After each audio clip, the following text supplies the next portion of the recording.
We continue with our business lessons on how you can navigate the new normal. I mean, at some point, people thought COVID-19 would just come and go. But now we know now that this situation is likely to go on for some time. Even if there is a vaccine found, what we have now discovered is that we have been forced to do things in a different way. Even offices.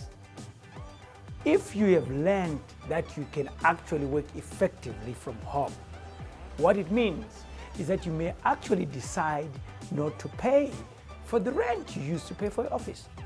That is good if you're the one who was paying, but that is bad for the landlord. So we are really dealing with a new normal. And when we spoke about the lessons last week, a number of viewers came back to us and say, how do I succeed in a challenging economic environment? And we thought, let's just relay an experience that we had just before Zimbabwe officially announced the lockdown. We were traveling with a team from Bedbridge. About 100 kilometers along the way from Bedbridge to Zhishavani, what we observed was a very interesting phenomenon. There were huge baobab trees in an arid environment. These trees were huge, and we began to discuss about this. How is it possible that in an environment where you don't see any other vegetation, you have these towering trees that seems to be doing well? And as we spoke about it, we actually realized that these big trees have become so big because they've adapted to that environment. They've got to understand that for me to succeed within this environment and to be as big, I need to make sure that every nutrient, every drop of water within my vicinity, I consume that. And if you look at the trees, they're not as flashy trees, if you can use the word. They don't have leaves, they're green or something like that. They seem to be pretty conservative gray. They seem to say, in as much as I can consume everything within my vicinity, I will release very little. As you move further, going towards Masvingo, Zhishavani, what you see is you get into an environment which seems to have a little more rain. Within that environment, you don't see baobab trees. You see a different kind of trees. Much more, these are almost, you'd say, forests, if you like. They are close to each other, these trees, and they're green. And the ecosystem is different.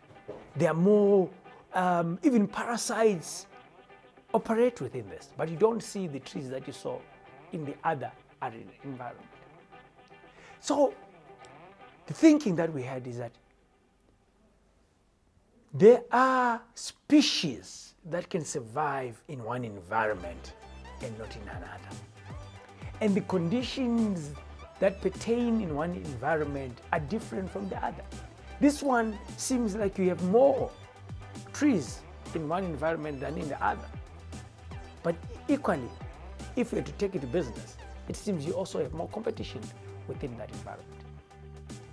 Now, in business, the first thing that you need to know is, what are you capable of? What environment will sustain you? And let's talk about Zimbabwe. Zimbabwe, everyone knows that it's a difficult environment. And COVID-19 has come. Last week we spoke about my late mother's shop, which is still operating in Zhishavani. It had closed. It had closed because our business was into uniforms. We're selling uniforms. Schools closed. And also, because we're not an essential service, we had to close as a business. Now, when they said all formal businesses must open, we rushed to open, and guess what? Council came and said, you need to license yourself. We did that. After that, they said, by the way, you don't have a thermometer. We actually then had to go and buy a thermometer, but we realized again, our stock was not selling.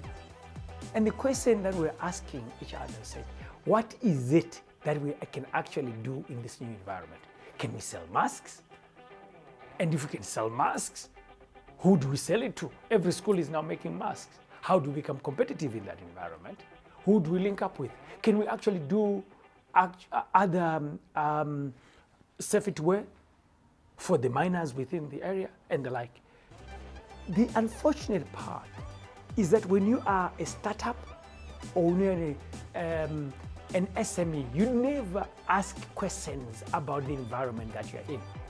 You presume that every idea that I have will sell, and you do very little research within that environment.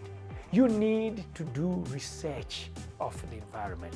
You need to understand who else is offering the product that you actually want to do. Do a competitor analysis.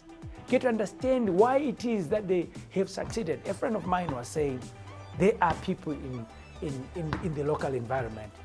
There are people within the local environment that seem to be making money. And I asked them, do you know how they are making money? There is a story of a gentleman who saw an enterprise thriving because they had launched a bus company. They decided to do the same because they thought, well, if these guys have so many buses, it seems if I buy buses because there's some money, I will also make money. Sadly for them, they made huge losses. It was only after some time that they realized, no, these guys were not into buses. They were actually using buses to carry illicit products, tobacco. So what they were seeing as a bus company was not a bus company, was a carrier for something else. So be careful that you just don't rush into a business because you think the neighbor is making money from something. Understand the secret wealth. Create your own secret. Understand your environment. Build your character. And then, of course, you can then succeed. So our lesson today is understand your environment. Do your research. Understand your competitors. In this new normal, sense still makes sense.